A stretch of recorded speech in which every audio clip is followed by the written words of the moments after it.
What if every single scientific breakthrough that your tax dollars paid for actually paid you back, directly?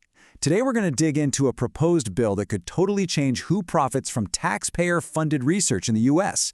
It's a pretty radical idea, so let's break down exactly how it's supposed to work. Every year, American taxpayers, that's you and me, we invest over $200 billion into federal research and development. This is the cash that fuels everything from life-saving medical cures to the next generation of energy tech.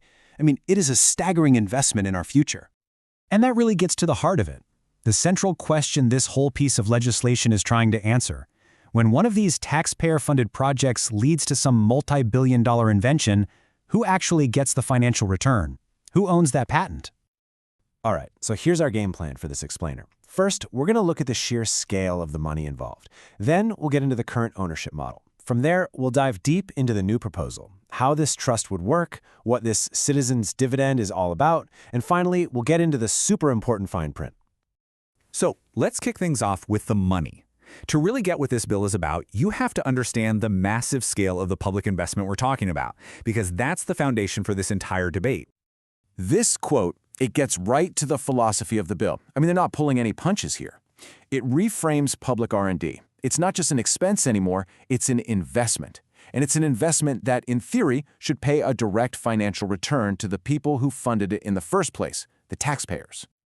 Okay, so if the public is footing the bill for all this research, who's actually cashing in right now? That is the central ownership question we need to tackle. So, the way it works right now is pretty straightforward. When a university lab or a private company gets a federal grant and creates some huge breakthrough, they, the institution that did the work, often get to keep the patent and all the rights that come with it. The public pays for the research, but the institution can own the profitable result. And that right there is the problem this bill is trying to solve. It introduces a brand new way of thinking about patents. So let's see how the Citizens Patent Act answers that ownership question. The proposed system, well, it completely flips the script. Instead of the university or the contractor owning the invention, the bill says, no, these inventions are now owned by the U.S. people.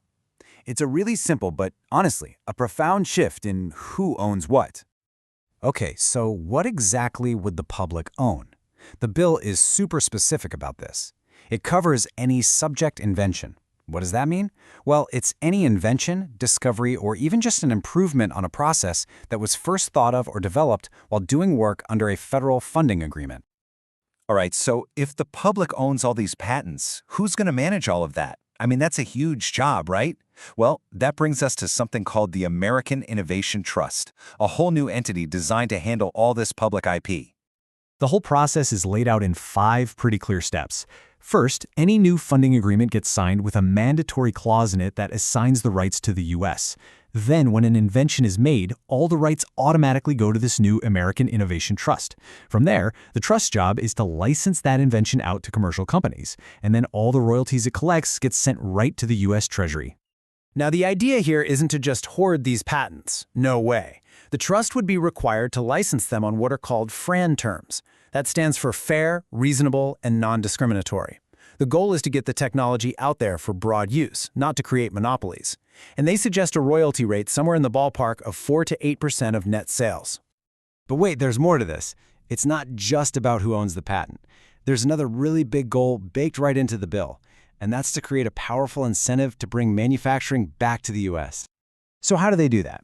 Well, it's a pretty clever financial incentive. The bill proposes a 25% discount on those royalty payments for any company that commits to having at least 60% of their product's value manufactured right here in the United States. It's a direct reward for domestic production. Okay, so we've got this trust. It's collecting all this royalty money, and it's sending it to the Treasury. But where does that money actually end up? This is where we get to the part of the bill that gets everyone talking. The citizens' dividend, a direct payout to taxpayers. Here's the breakdown of how it would actually work. A special citizen dividend fund gets set up at the Treasury. All those patent royalties flow into it. And then, once a year, all that money is distributed in an equal per capita payment to every single American citizen. The bill also makes it clear that this payment would be treated as taxable income. All right, so that's the grand vision, right? Sounds pretty straightforward, but you know how it is with any big piece of legislation, the devil is always in the details. So for our last section, let's take a look at the fine print. what this act actually covers, and just as importantly, what it doesn't. So you might be wondering, does this new ownership rule apply to every single research grant from the government, even the really small ones? And the answer is no, it doesn't. There are some specific money thresholds here that have to be met. The Act only kicks in if a specific group, like a university department or a single lab, gets at least $25,000 in 1 year, or a grand total of $50,000 over a 5-year period. And there are a few other really important details and exemptions we got to cover. This would only apply to new funding agreements made after the law passes. It doesn't touch existing ones. It also explicitly does not apply to any invention made completely with private money. And, to keep researchers motivated, the trust can award up to 10% of the royalties it collects back to the original inventors. So when you step back and put all these pieces together, the big idea here becomes really clear, doesn't it? This act is designed to create a direct, solid line connecting the billions of dollars the public invests in R&D to a real, tangible financial return for every single citizen. And that really brings us back to the core debate. The one big question this whole proposal puts on the table for all of us to think about: should public funding come with a public dividend?